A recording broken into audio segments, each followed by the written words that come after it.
नमस्कार प्रिय दर्शकों, क्या आपके जीवन में बार बार परेशानियां आ रही है?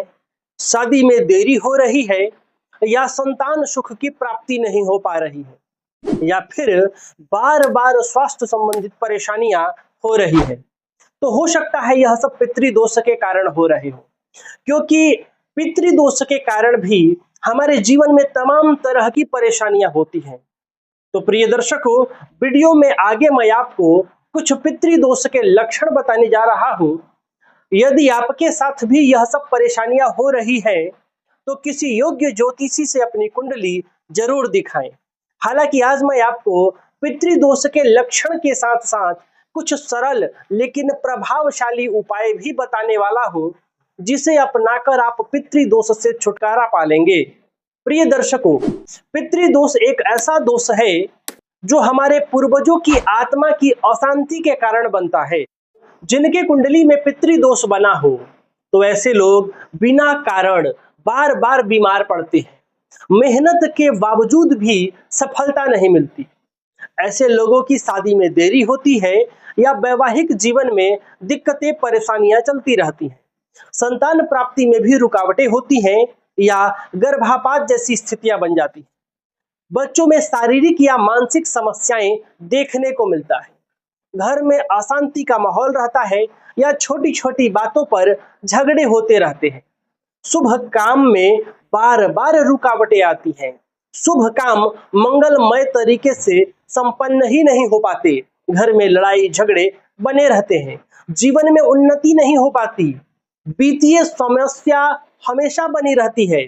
आर्थिक संकट से जूझते हैं। धन लाभ होने के बावजूद भी सेविंग नहीं कर पाते और तमाम तरह की दिक्कतें परेशानियां जीवन में रहती हैं।